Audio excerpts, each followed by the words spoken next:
Hello and welcome. We're with the League of Women Voters Voter Forum for the May 20th, 2025 special election, and I'm here with candidates for the position of director on the Portland School District. I'm Carolyn Bupert, president of the League of Women Voters of Portland, and I'll be moderating this forum. The office of a member of the board of the Portland School District is an unusual office for two reasons. First, the Portland School District includes about 2/3 of all voters in Multnomah County. Second, while candidates for this office must come from specific zones within the school district, all voters in the district may vote for candidates from all zones. However, they must vote for only one candidate per zone, and all zones have more than one candidate. So check your ballot carefully. And a map of the district zones may be found on the district's website. The League of Women Voters is a nonpartisan organization dedicated to making democracy work. We believe democracy works best when voters are informed about issues and engaged in their communities. We're presenting this forum to give Portland voters the opportunity to learn more about all candidates for the Portland School District Board.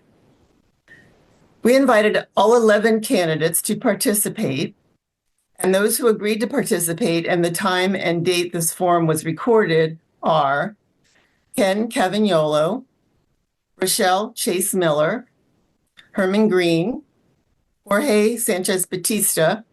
I should give the zones with them. So Ken Cavagnolo is zone 1, Rochelle Chase Miller is zone 4, Herman Green, zone 4, Jorge Sanchez Batista, zone 5, Virginia LaForte, zone 5, Rob Galanakis, zone 6, Stephanie Engelsman, zone 6, and Simone Crow, zone 6. And Christy Split, who is also running, wrote in to say that she wanted to come, but she has a work commitment she could not get out of.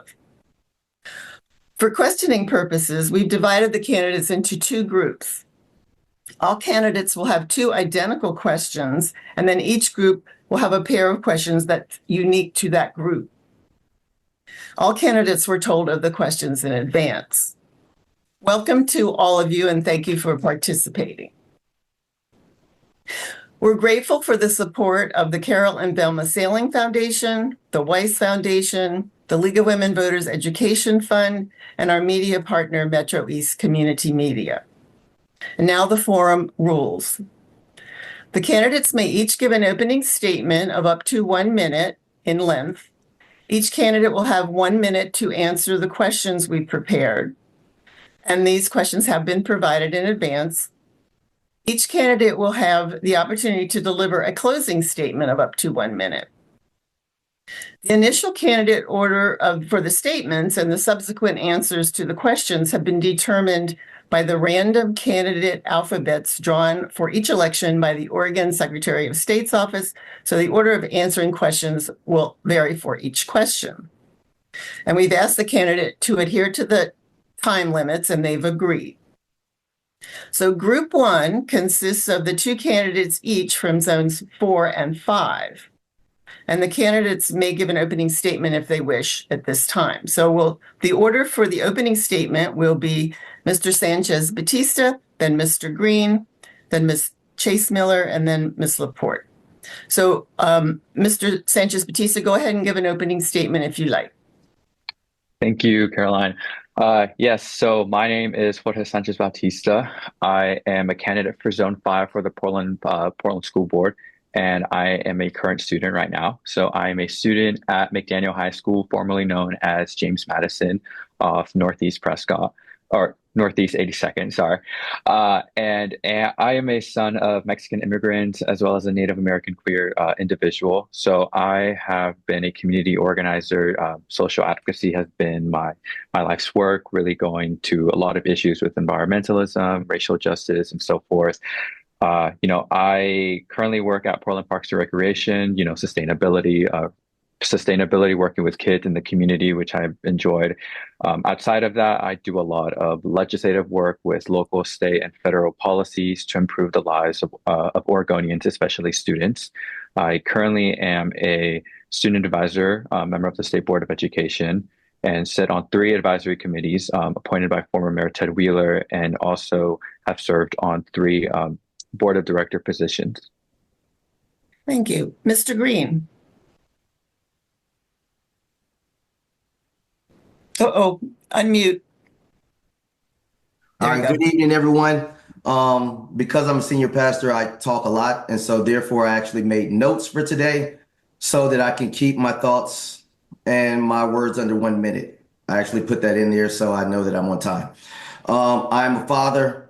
I am a community leader. I've been serving in the northeast Portland area for over three decades. I'm running for re-election because I believe that the work still, there's a lot of work that still needs to be done. I believe that every child deserves the right to succeed and the right to be able to read. I believe that literacy, transparency, and academic accountability are the things that we need to be focusing on right now. I believe that our kids can't afford for us to come and continue to do business as usual. Our kids need someone that will stand up and fight for them. And I'm committed to make sure that their voice is heard. Stop. Thank you. Ms. Chase Miller.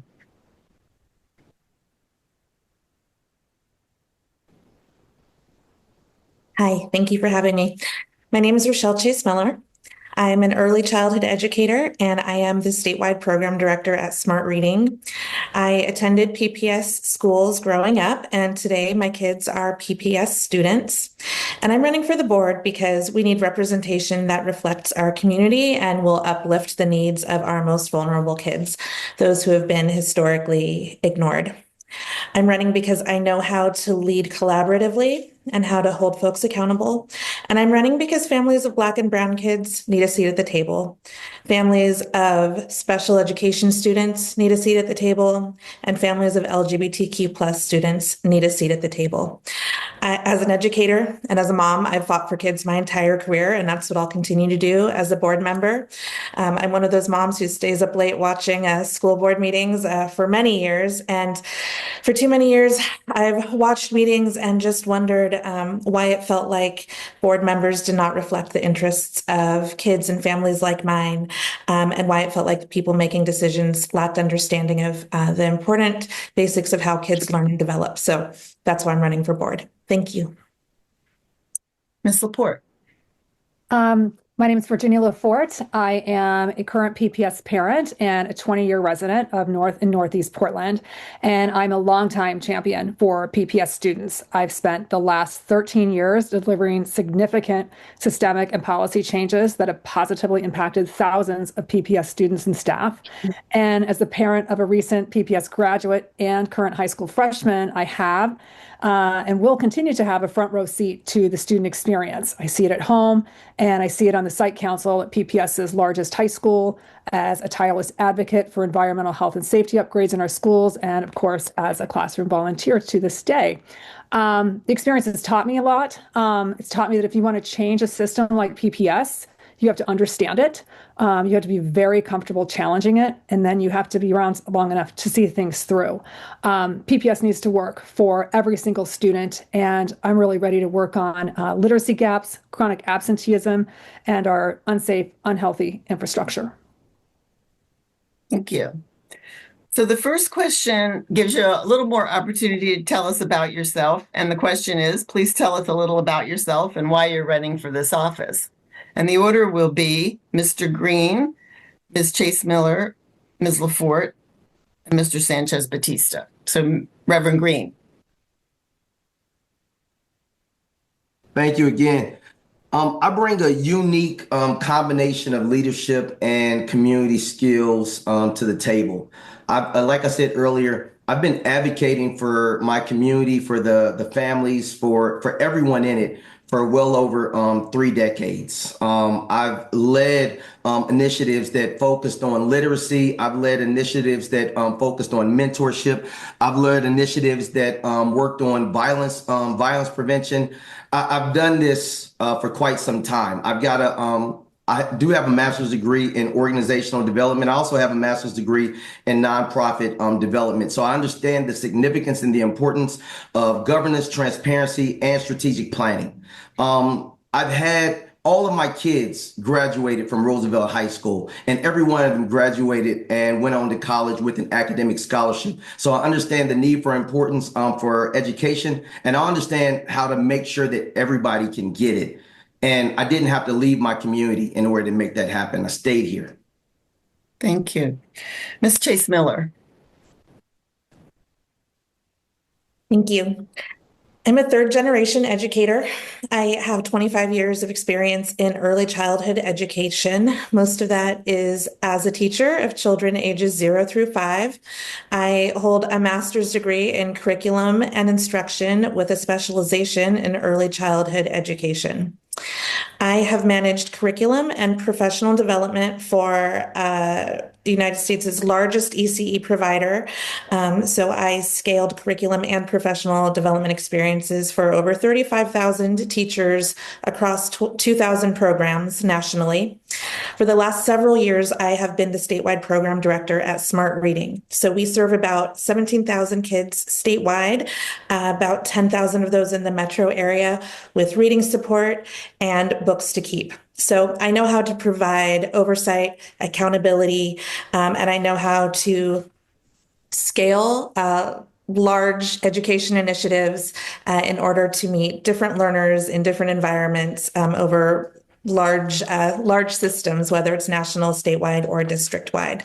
My background in education, as well as my background in leadership, position me well to work collaboratively. And I can't tell if that stop was for me. Yeah. Okay. Okay. Thanks. Okay, Ms. Laporte. Ms. Laporte. Laporte. Hi. So for over a decade, I've been working to make Portland schools better because I'm just not one to stand by and accept the status quo. I believe PPS has real strengths, but right now we're struggling. On the education side, PPS has some of the worst early literacy rates in the country and the highest rates of chronic absenteeism. And on the infrastructure side, our infrastructure is crumbling. We know literacy is the foundation of learning, yet 41% of Oregon fourth graders are not reading at grade level. Students can't read, they fall behind, they disengage, and attendance drops. Creates a cycle that is really hard to break. We have to prioritize early intervention, strong literacy supports in every school. I support PPS's move to science-based curriculum, but teachers need training, and students need tutoring and summer programs to catch up. And also students can't thrive in our unsafe, outdated buildings.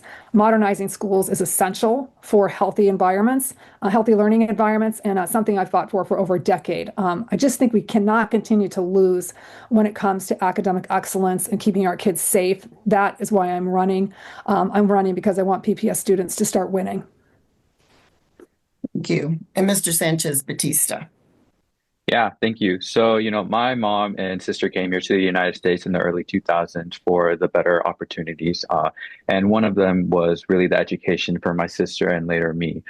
I'm running to really ensure students are always coming first, that we fully fund public education, that we work towards a future where all our students can be successful. Our schools have and continue to face significant challenges. We need someone who has not only that lived student experience in our schools, but who has advocated and made change through policymaking, advocating at a state and local level to really get those funds.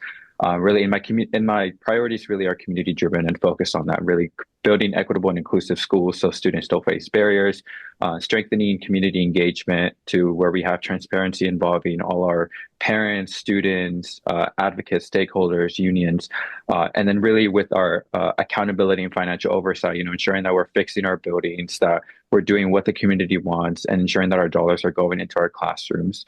And lastly, number 4 is with our improving student achievement. We have to improve our literacy gaps, our test scores, our attendance rates, and really the social engagement to ensure students are coming into school thriving. Thank you. Okay, question number 2. What skills, interests, and experience qualify you for this position? And the order will be Mr. Green, Reverend Green, Ms. Laforte, Ms. Chase Miller, and Mr. Sanchez Batista. It's the same order as before. So Reverend Green. Thank you again. Like I said, I've got over 3 decades of fighting for the community. I've sat down and organized peace talks. I've sat down and I've put together strategic plans for transformation, like within our city, within our communities, around violence reduction, around reducing violence around parks. And so I know how to bring everyone to the table, and I know how to listen to learn and understand versus listening to win. And so understanding both sides, knowing how to bring people together, knowing how to help people see both sides of the coin, strategically puts me in a place as to where I can use my passion for kids and my experience in leading and understanding complex systems to create a space where we can have commitment and fairness to results, not just the product. Ms. LaForte. So I have a degree in journalism with a minor in history, and they really taught me how to analyze complex issues, communicate clearly, and advocate effectively and ethically. My day job is as a communications and marketing strategist, and I love it because it blends creative thinking and problem solving with a laser focus on results. I'm very results oriented.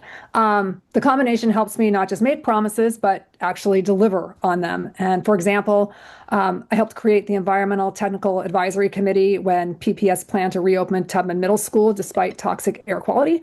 It led to a major PSU study and over $10 million in upgrades for students and teachers.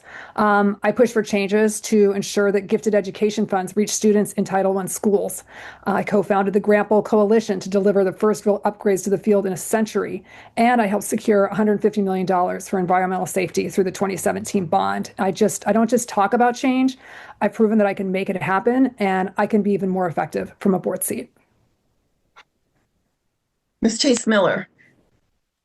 Yes, I'm sorry. Are we supposed to be answering this question twice? It's a little bit different. I agree they're somewhat similar, but it's a little bit okay. different. But you go Okay. ahead with whatever you want to say. Okay, no problem. So I spent 20 years as a classroom teacher, and I have the experience of working with families, working within curriculum to meet the needs of a diverse group of students. I taught in inclusive preschools and have a lot of experience working with children who have special needs, both in the classroom and outside, as my son has cerebral palsy. But I also have experience as an administrator. And so I understand and am skilled in holding the nuance of things that are very important to teachers in the classroom and things that they need to do their work efficiently and give kids what they need, while also holding and balancing the needs of the system that is the center or the school or the district, and being able to make decisions that keep students prioritized while also addressing the needs that educators have, while recognizing that you can't always give teachers exactly what they want or give families exactly what they want, and figuring out how to meet the varied needs of a diverse community. Thank you. And Mr. Sanchez Batista.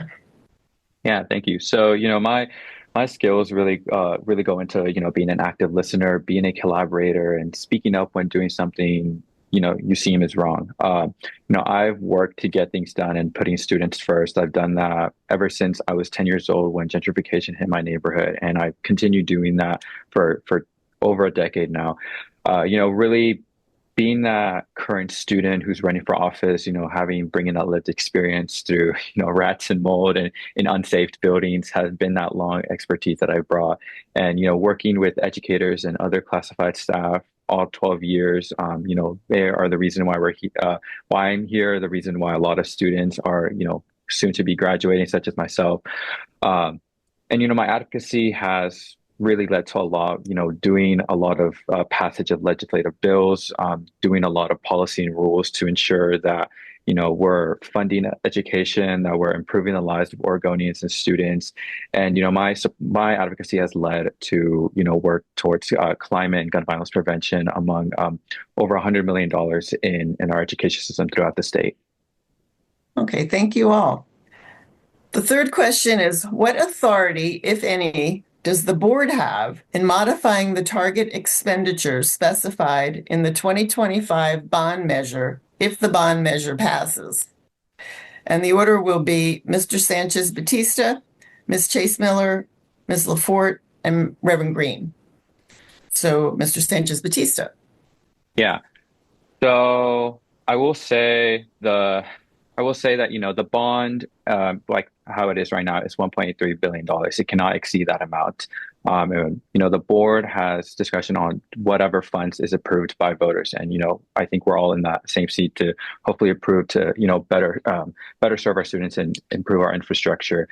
I think, the board, in accordance to like the bond terms, can, authorize the spending of it, can really specify the projects with the timing and make minor modifications, but they can't really change the whole thing because it's approved by voters based on what voters voted for. If they want $1 billion for how it is right now for modernizing 3 of our high schools, then that's how the way it has to go. We can't exceed that amount. We have to follow based on what the community voted for, and we're the ones that with support from the superintendent and the whole district try to implement that in a very accountable, transparent way. Ms. Chase Miller.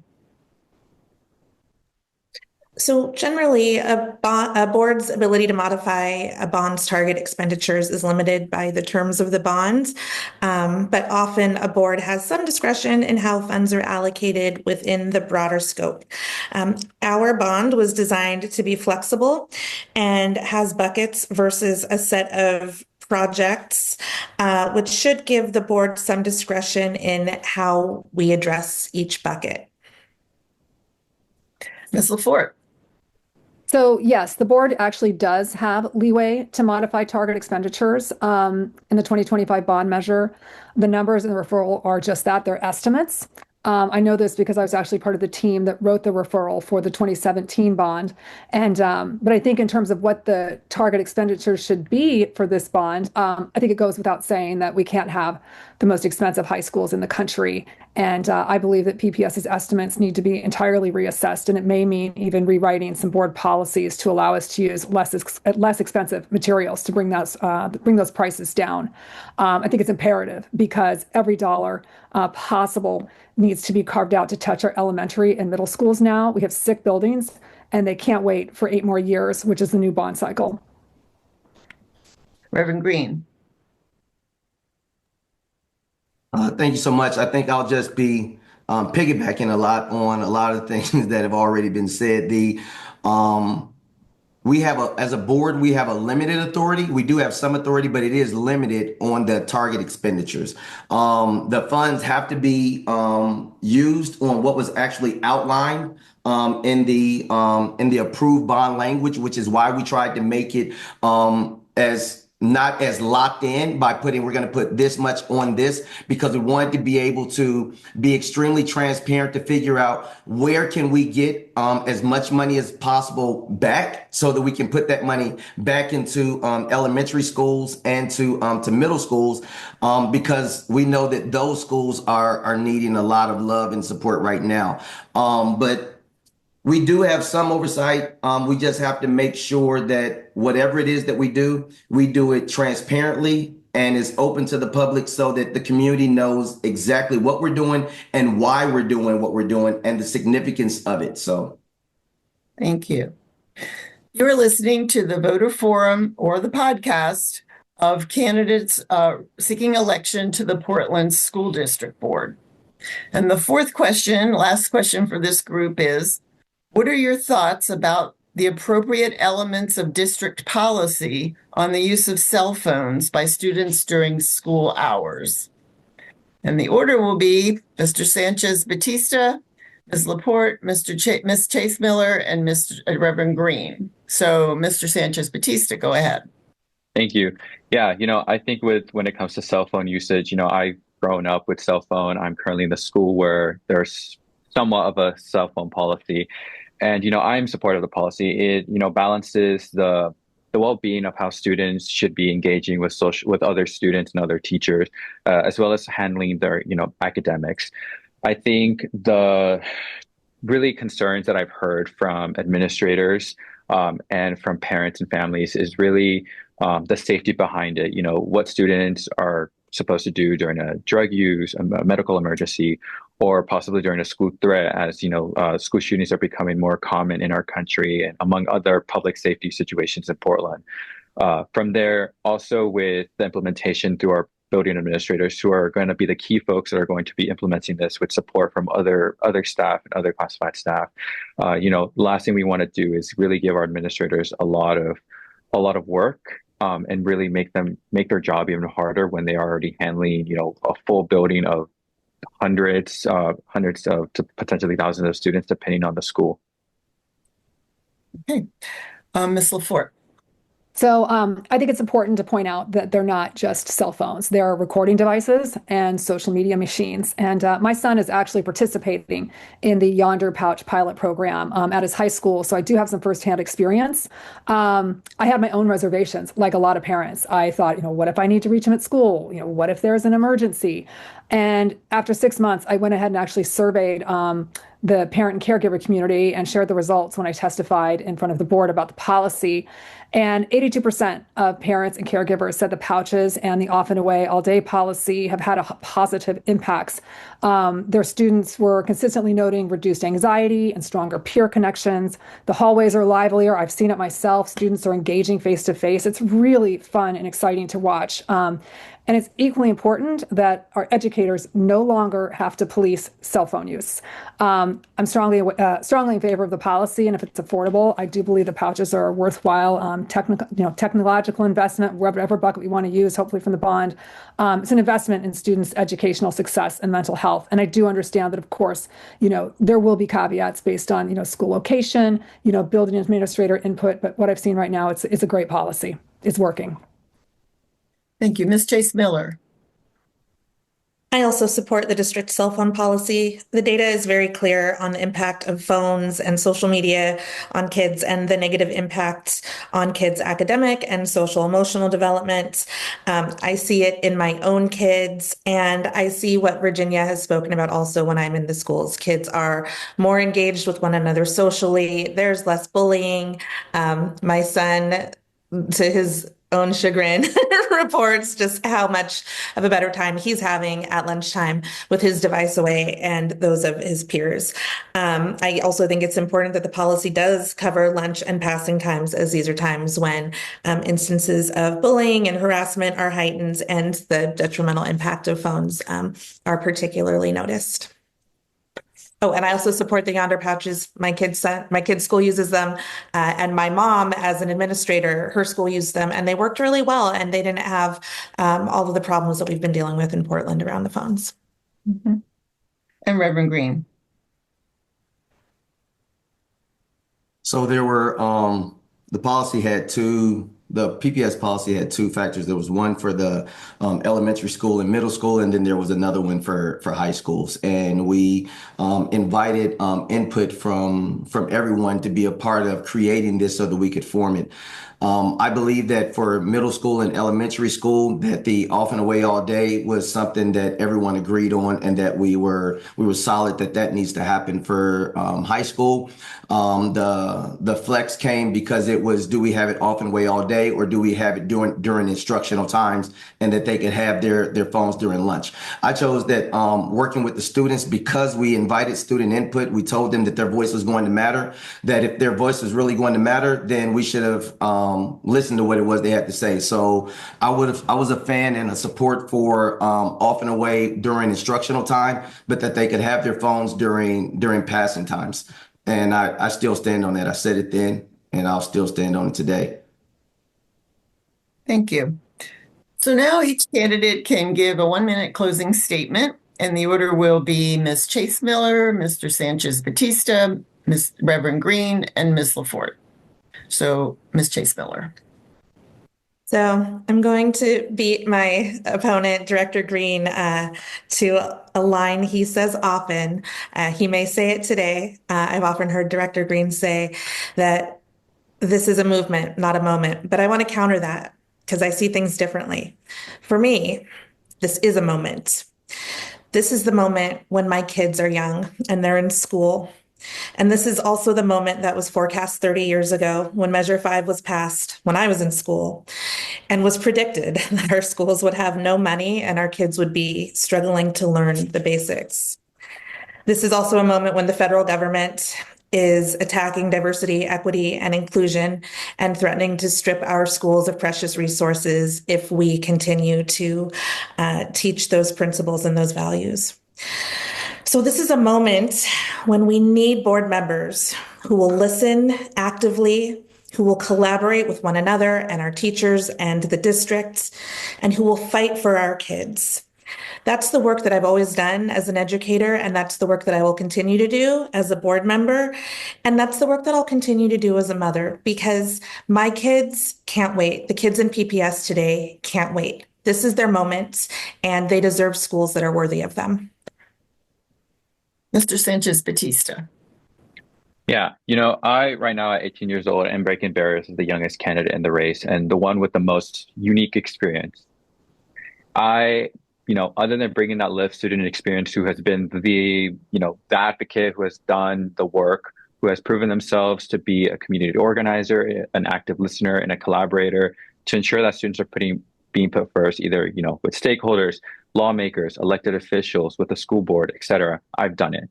I have worked with the union. I've worked with our workers, our staff, to really ensure that we're doing what's best for everyone.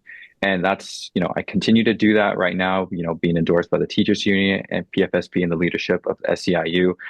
We need someone who will continue community engagement, who will make sure we're building equitable and inclusive schools, who will hold accountability with everyone, no matter who it is, and ensure that we're having financial oversight and ensuring that we're actually improving our education system. We need someone who understands our workers, who has that lived experience and who's unique and doesn't just say that we're going to continue all these matters. Reverend Green. I want to say thank you. I am a father. I'm a husband of 30 years. I'm a committed public servant, and I'm running for re-election to the Portland Public School Board of Education because I believe that every child deserves a strong start, a safe environment, and a real chance to thrive. This movement that I'm calling it calls for leadership that's bold, leadership that's transparent, and rooted in community. And I've spent my time on the board. I've spent my time in this community fighting for literacy, fighting for justice issues, and demanding that we be fiscally responsible when it comes to modernizing our buildings and ensuring that every student, especially the ones that are most vulnerable, that they're not left behind. The work that we've got to do is not going to be easy, but it is necessary. And I know that with your support and with the push for shared accountability and the kind of public education system that we're looking for, is going to reflect greatness. And every student in Portland is going to be proud to be a part of it. And I'm humbly asking everybody that's listening, vote Herman Green for Portland. Ms. LaForte. So I want to close with some comments about my ability to collaborate and build consensus. Whenever I've challenged the district, and there have been many times, I've come away with lasting relationships with those that have been at the receiving end of my thousands of phone calls and emails to PPS. And many of those people are endorsing my campaign. Multnomah County Commissioner and PPS board member Julia Brim Edwards says when Virginia's in the room, things get done.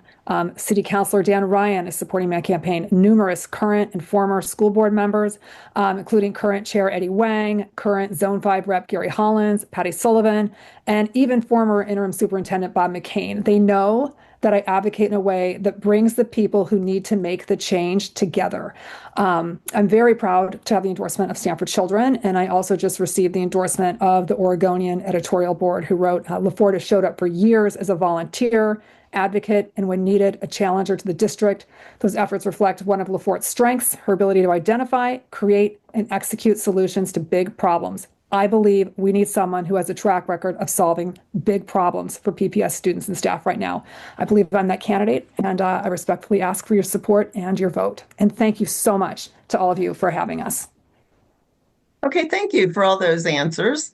Now we're going to hear from Ken Cavagnolo from Zone 1, Rob Galanakis, Zone 6, Stephanie Engelsman, Zone 6, and Simone Crow, Zone 6. And each candidate will be able to give a 1-minute opening statement, and the order for that will be Mr. Galanakis, then Ms. Engelsman, then Ms. Crow, and then Mr. Cavagnolo. So, Mr. Galanakis, go ahead. Thanks for having us. My name is Rob Galanakis. I'll give an introduction in the next question, but I'll set the stage first. PPS today faces one overwhelming crisis that reigns above all others. We spend a nationally average amount and get nationally very poor results. Today, you'll hear or have heard many explanations about why this is, and you'll hear many potential solutions about how to resolve it. What I hope is that for each proffered explanation, you ask yourself, is this something we know, or an assumption, or even an excuse? And for each proffered solution, is this just a nice idea, or is it something we have the money to do in a time of budget crisis? Proud to offer a set of bold, creative ideas created through deep experience in the community that can be implemented across PPS rapidly and scaled for little cost. Aside from that, I'm happy to say that I know myself and my Zone 6 opponents, Steph and Simone, all deeply believe in our public school system, and the vote's a question of who you think is best positioned to help solve our problems. Thank you. Ms. Engelsman. Thank you. My name is Stephanie Engelsman, and I'm running for Zone 6. You'll see that there's a weird audio thing because I'm having some problems, but I was able to overcome those because that's what I do. I overcome. I'm a parent, I'm a coach, and I'm an advocate. I'm a career public defender. I've spent the last 20 years in civil service as a public defender, and the last 5.5 years representing children and their families wrapped up in the juvenile delinquency system and the foster care system.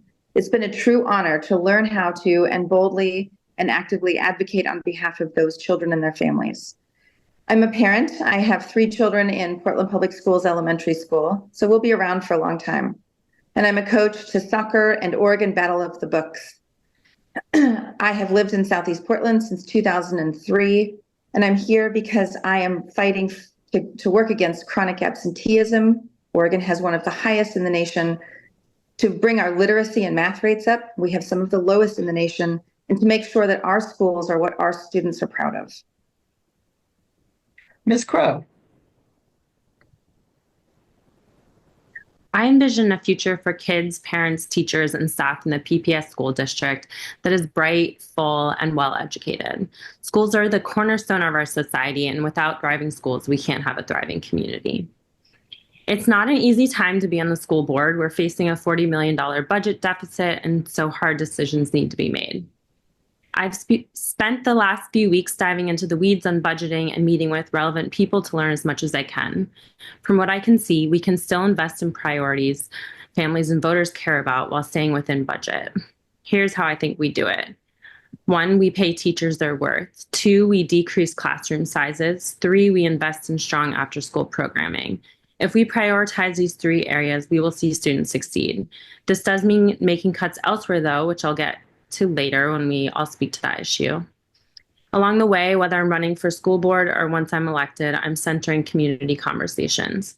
I will listen to students, teachers, parents, and staff, and I will stick to my values of justice, authenticity, and hard work. I mean it when I say every school, every child. And Mr. Cavagnolo. Hello, thank you. Glad to be here. Hi, I'm Ken. I think I'm understating it when I say that PPS needs urgent, drastic change to refocus on students, educators, and the worsening financial crisis. PPS is the type of organization that I professionally advise routinely, helping set the vision and mission of that organization, and then collaborating on the operational and tactical plan to reach both, both from a management and leadership position. My intent is I will compel a relentless focus on teaching and learning in vibrant classrooms with inspired students motivated to achieve. PPS is entrusted with public trust and goodwill. That relationship has frankly soured quite terribly over the last 15 years. And I am someone who can help change that. And I hope that my energy and vision and platform will convince people to vote for me. Thank you. So the first question is, would you tell us a bit about yourself and why you're running for this office? And the order will be Ms. Engelsman, Mr. Cavagnolo, Ms. Crow, and Mr. Galanakis. So Ms. Engelsman. Thank you. I'm running for all of us. I'm running for all of our kids. I'm running for my 3 kids, for my soccer kids, for my Oregon Battle of the Books kids. I'm running for all the kids I see at school, all the kids I see wandering my neighborhood, all the kids I see wandering your neighborhoods. They all deserve safe and successful schools to go to. I'm running because I believe in an educated electorate and in public education. We are systematically dismantling public education at an active federal level and an insidious state level through the passings of measures 5 and 50 in the 90s, chronic underfunding, and budget crises. I'm running for our democracy. It's critical for our democracy that our students are educated. They're our future leaders, our future voters, our future teachers and doctors, and probably school board members. So I'm running for all of us. Thank you. Mr. Cavagnolo. Yes, thank you. So I think I might stray away from my prepared answer a little bit. So I'm a former astrophysicist. I dedicated my life to academics and education. I love learning. I love education. I love students. I love being in that setting. I pivoted to a life in data science and AI leadership and industry, back in 2011. I have no prior PPS ties, no political machine behind me. I am running strictly on a bold vision of PPS as an organization that will be relentlessly focused on student success. I did not get the Oregonian endorsement. In fact, I like their critique of me, which is that I have my campaign seems to be driven more by ideological stances than deep understanding of what's happening in PPS. That's exactly why I'm running. It is a demonstrable fact that over the last 15 years, PPS has not delivered on its promise to provide proper high quality education to students. I am not part of the establishment. I am not part of the machine that has been running this system for a long time. I have a very acute perspective of what PPS can be and that it needs to be focused on student achievement and that there is a drastic change needed. And that's why I'm running. Ms. Crow. I'm Simone Crow. I use she, her pronouns, and I'm a disaster resilience consultant with a background in community engaged policy design and advocacy. I have about 12 years experience working in nonprofits on anti-hunger and environmental justice policy and community organizing. I was the field director for the very successful Portland Clean Energy Fund campaign, and I helped start and run the statewide coalition Oregon Just Transition Alliance. This experience translates to the school board because at heart, I'm an organizer. In my work experience, in my time in graduate school, and in my work today, I have prioritized involving most impacted communities in decision-making. In this race, and if I'm elected, it is my number one goal to ask students, teachers, parents, and staff, what are your concerns? What are your ideas? How can we work together to make PPS schools awesome? I'm running for school board zone 6 for a few important reasons. I care a lot about my community, and healthy schools mean vibrant meeting spaces for families and educated kids who think critically and become bright community leaders. I want to see a district that values its teachers, has classroom sizes where all kids feel engaged, and has high attendance rates. I want this for every school, every child. Mr. Galanakis. Thanks. So I'm a small business owner. I have a 4th and 6th grader in PPS. I'm our school's elementary school PTA president, Portland Youth soccer coach, neighborhood association board member. I'm an organizer at Bike Bus PDX and the captain of our school's bike bus. I'm also an advocate in various education, housing, and transportation community groups in Portland. I'm running for school board to bring urgency, creativity, and boldness to how PPS solves problems. The challenges facing our schools and our students are only getting larger, and the resources we have to solve those problems are only getting fewer. We can't continue on with business as usual. The crises our kids face are the result of problems in society, not just in their schools, so we need to engage with the wider community for solutions. My platform is based on looking at PPS within the context of the entire city and pulling levers around health, transportation, housing, climate, and finance that can provide meaningful, incremental improvements to student outcomes. Thanks. Thank you. So the second question, which is sort of the same, but a little different, what skills, interests, and experience qualify you for this position? And the order will be Mr. Galanakis, Ms. Engelsman, Mr. Cavagnolo, and Ms. Crow. So Mr. Galanakis, continue. So as PTA president, I've seen our participation wither, and as a candidate for school board, I've seen the same thing across all the PTAs and forums we visited. Parents are no longer allowed to walk kids to class. School buildings have become fortresses. Student crossing guards can't even stand in the street. Parents aren't allowed to paint a wall or plant flowers. And at the same time, PPS administration is overwhelmed and backlogged. Public schools are supposed to be the laboratories of democracy, and PPS has seemed intent on locking down these laboratories from parents and community. We can't just teach our kids about democracy, we have to show them. I push PPS to reopen our schools, give our kids more independence, defer to our families and communities, and work in partnership with them. I'd love to see things like more participatory budgeting, both at the cluster level and even within schools. We need to show our kids that democracy works. Ms. Engelsman. Thank you. As I said, I'm a lawyer, and unfortunately, it's something that we have to talk about, the elephant in the room. The federal government's interest right now on Oregon, our students, our diversity, equity, and inclusion, our immigrant students, our LGBTQSI+ students, and our BIPOC students. We need a lawyer on the board so that I know how to draft letters, amicus briefs, to support Governor Kotek and the Oregon Department of Education right now that are standing up to the federal attacks on our schools. I'm a former immigration attorney for the Oregon Public Defense Commission. I understand the Constitution. I've used it for decades to protect my clients and and their families. I understand how we can expect and demand that anyone coming into our schools show a warrant and show it to someone in authority. And I'm proud to say that I really like people. I work well with people. I have a reputation for transparency, for honesty, and for getting along. And these are things that need to come onto the board. So those are my skills and my qualities. Mr. Cavagnolo. Yes, thank you. So strategic leadership and budget management. PPS, if it were a commercial business, would be one of the largest businesses in the entire Portland metro area.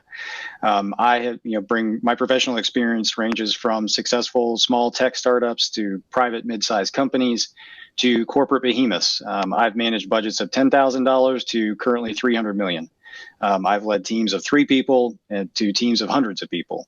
I've advised successful businesses, failing businesses.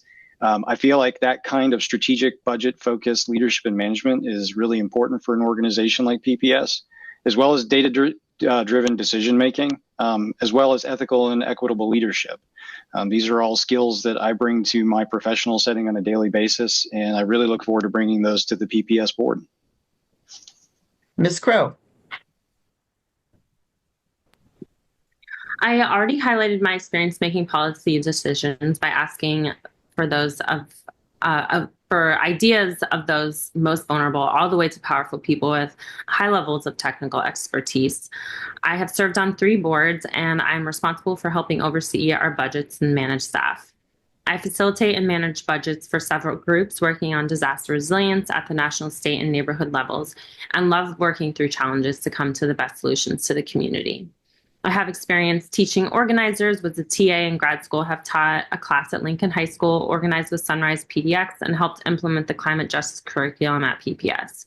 I am friends with teachers and parents, plan to have kids at PPS myself, and I'm currently looking to talk to students, teachers, parents, and staff so I can be a vessel for the top needs, all while maintaining strong values. I'm interested in the success of kids, they're our future.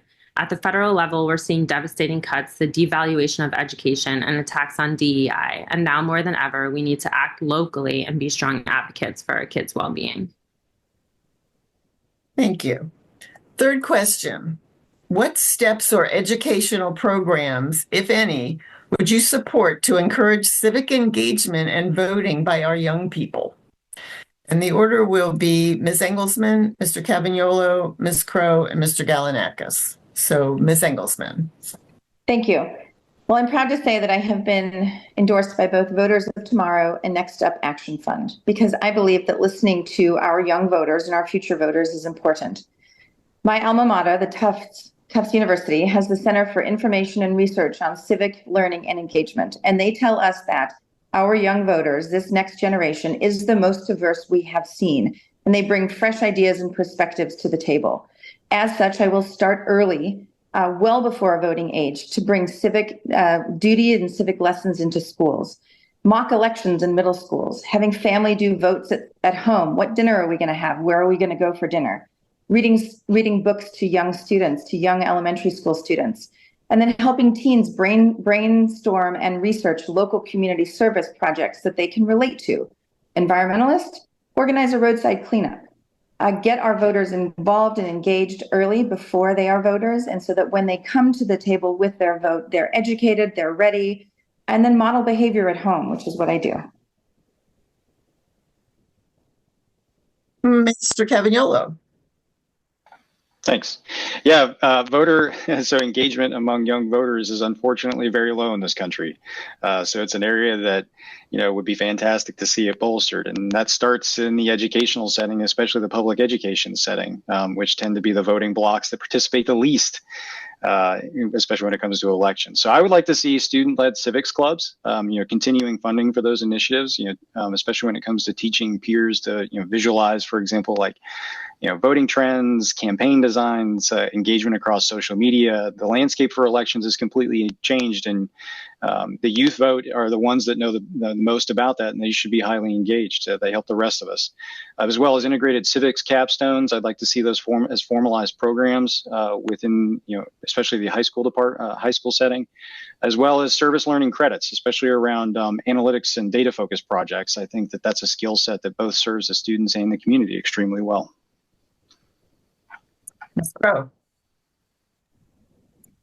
Kids age 16 and older deserve the right to vote for school board elections. They are the primary, most important stakeholder group, after all. Student governments and races should be supported financially by the district. Curriculum should include comprehensive lessons on government, advocacy, how a bill becomes a law, and what the school district budgeting process means for schools. Leadership and mentorship programs for young people should be readily available for any student who has the interest, because they're our future leaders. In the meantime, I'll do what I can. I've already reached out to PPS students to pick their brains while I'm running this campaign, and would regularly meet with them if I were to be elected to the school board.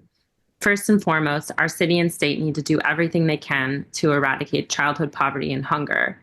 Because if kids are hungry or their parents are struggling at home, they likely won't be involved civically. Mr. Galanakis.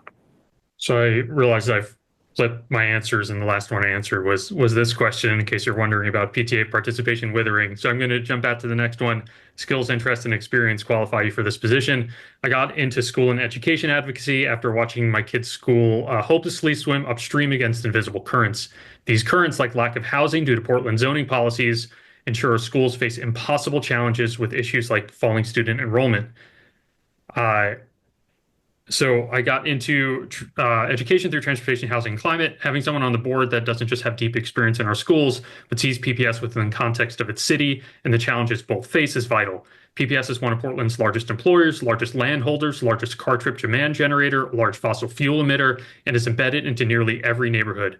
I don't just provide important perspective, I see a whole bunch of creative solutions to PPS's problems that are otherwise unseen with a narrower lens. You can find a bunch on my website.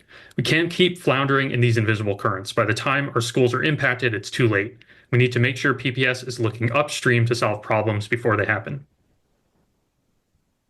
Thank you all.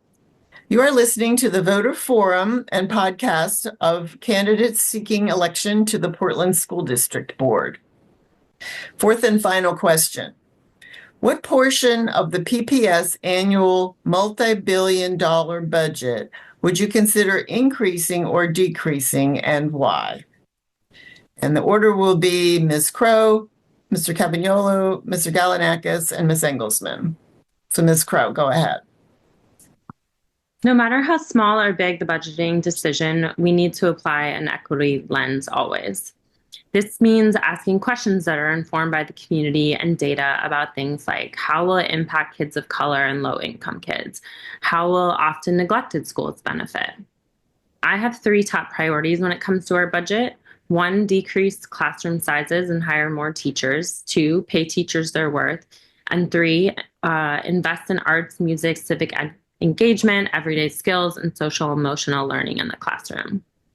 If the PPS school bond passes, which it hopefully will, as it does not increase taxes and will send much needed funds to improve our schools, I'm excited to see how it will physically transform school grounds, make schools safer and more comfortable for students to be in, and get kids excited to walk through their school doors every day. I hope that funds can be made available to turn schools into disaster resilience hubs, because I think they could be a wonderful place for families to turn to in times of extreme weather, wildfires, and other disasters. When it comes to cuts, I support Dr. Armstrong's draft budget to cut administrative salaries and costs. Thanks. Mr. Cavagnolo. So it's no secret that student achievement has drastically declined over the last decade. And that is even worse when you start to look at the equity gap involved. So the 2 things that absolutely need to be bolstered from a budget standpoint that have demonstrable impact on student achievement and outcomes is, for example, like data and especially early warning systems around absenteeism. Absenteeism correlates very strongly with declined student achievement, and that's an area that needs to receive funding in order to close that gap. The second is early literacy programs. Early literacy by 3rd grade is also very strongly correlated with long-term academic outcomes and achievement. I know about this all too well. Some places where you should decrease cost. Obviously, IT licensing is additionally, working with external consultants. We are very expensive. There's a lot of overhead there.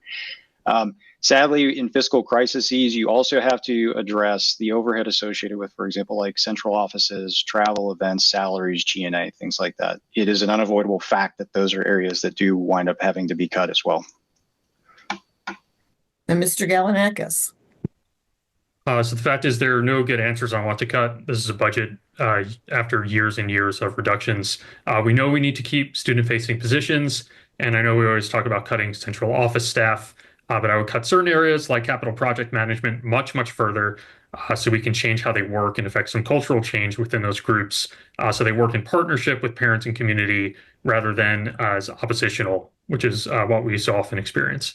Other than that, we have to acknowledge that educating kids is really expensive. There's no shortcuts to paying for skilled human labor at scale.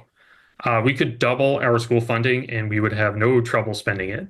I'd much rather spend time finding new creative levers we can pull for incremental, meaningful gains in things like health and transportation than argue about which areas we can make very small adjustments to in the budget. And Ms. Engelsman. Thank you. I'll start out by saying that I would avoid cutting anything that is student-facing and that would affect or hurt our BIPOC or vulnerable communities, lower income communities. So Mr. Galanakis is correct. There isn't a right answer here. There isn't a good answer. We have spent the last 30 plus years underfunding and cutting our education. And I stand by my statement that the first time someone suggested we take art away from elementary school students is where we started to see our public school systems go downhill. So I would look creatively. I would also look at administrative roles and positions and see whether we can make changes there. Also, I have talked with a number of teachers who I find to be guides to me, and they have told me that our schools spend so much time, energy, and effort on standardized testing.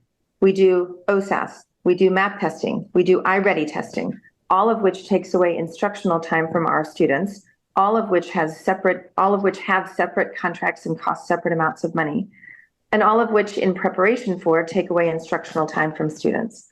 One of the teachers, thank you. And now we have closing statements, 1 minute each, and the order will be Ms. Engelsman, Mr. Cavagnolo, Ms. Crow, and Mr. Galanakis. So Ms. Engelsman. Thank you. I'd like to start out by saying thank you to everybody for being here today, for running and for hosting this forum. I'm here today because I believe that I'm the best candidate, and I ask for your support and your vote. There are 2 lenses that I want to apply. One is a student, is this best for our students? And the other one, is this equitable? And the reason that I want to apply these lenses is probably because all of us are here for students and only students.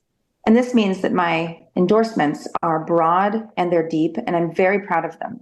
It means I have the endorsement from both the Teachers Union and Stand for Children, two organizations that often don't align and usually don't endorse a candidate simultaneously. I've got the endorsement from Julia Brim Edwards, whose position I am seeking, Board Chair Eddie Wong, Board Vice Chair Michelle DePass, and multiple former board members. I've got the endorsement of the Oregonian Editorial Board from many of the unions, and I said these youth voters. I'm here because I want to make sure that our schools are as best as they can be, and I am very good at having very difficult conversations with people who don't want to listen. Mr. Cavagnolo. Yeah, thanks for having me here today for this conversation.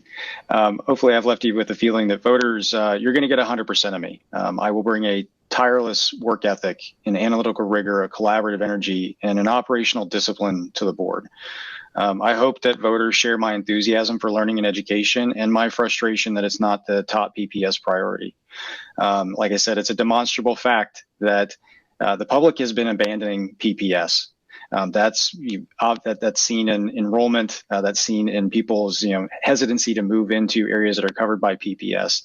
And so this is the message that's been delivered, especially by disenfranchised voters. A very small portion of the voting public actually vote in this election. They're interested in drastic change. And I am the energetic, competent, qualified, experienced change that PPS, quite frankly, needs in order to reverse this systematic decay and decline in the quality of PPS. Ms. Crow. Attendance, graduation rates, retaining teachers, literacy levels, classroom sizes, the budget deficit. These are all huge challenges that I look forward to and I am ready to tackle. First and foremost, I will listen to the community. I will always stick to my values of justice, equity, hard work, and authenticity, always. I know this job is a lot of work, and so not only will I do my homework and show prepared for board meetings, but will also go out of my way to meet with students, parents, teachers, staff, and other school board members. I commit to bringing my best self to this position and doing all that I can to ensure the success of every school and every child. I envision that every school and every child in Portland Public Schools has access to a quality education and can become critical thinkers and bright leaders. Not only will our schools thrive, but our communities will thrive.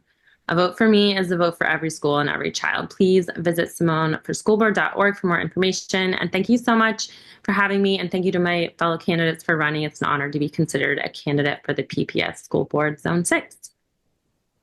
Mr. Galanakis. Thanks. I'm going to use my closing statement to talk about this bond. I was and remain very skeptical of this bond, though I support it and will be voting for it. This is a huge bond that brings our total debt per pupil to $60,000. There's the potential for it to be used as a slush fund, as it's already funding non-capital expenses like curriculum and technology updates. This bond has to work as we don't have the capacity to issue anything even close to its size for decades. Virginia mentioned a bond cycle, but there's no such thing. What we really mean is we have so much debt we can't issue a new bond without raising taxes substantially. It's essential we elect directors who understand the fiscal and financial impacts of this bond, how municipal finances work, and will take a critical view of all spending. I've researched and written more about this bond than anyone in my zone race. You can find an extensive write-up of the bond on my website, robg4pps.com, along with endorsements, and I hope you check it out. Thank you. Thanks for having me, and thanks for everyone for running and being here. Yeah, thank you all for participating, and even more so for being willing to serve your community in this way. It is a lot of work, and I admire you for that. So a word to the watchers and listeners, please share this forum recording with your family and friends. This recording and other information about this and other races will be available online at vote411.org and through Election Day. Election Day is Tuesday, May 20th. For those candidates in this and other races, you can find video voters guide interviews on our website, www.lwvpdx.org. Ballots will be mailed to all registered voters starting April 30th. As with all Oregon elections, it's mail-in. Ballots are due by 8 p.m. on Tuesday, May 20th. Postmarks do count. Make sure your ballot is postmarked. No postage is required. Needs to be postmarked by Tuesday, May 20th. Or you can find a Dropbox location near you by checking www.vote411.org, or they are listed in the Multnomah County Voters Pamphlet. If you wish to vote in person, check your voters pamphlet for information on how to do that. The League of Women Voters is a nonprofit membership organization. We hope this forum was meaningful to you, and we welcome you to join or contribute at www.lwvpbx.org. Thanks for watching and listening, and remember, your vote really does count.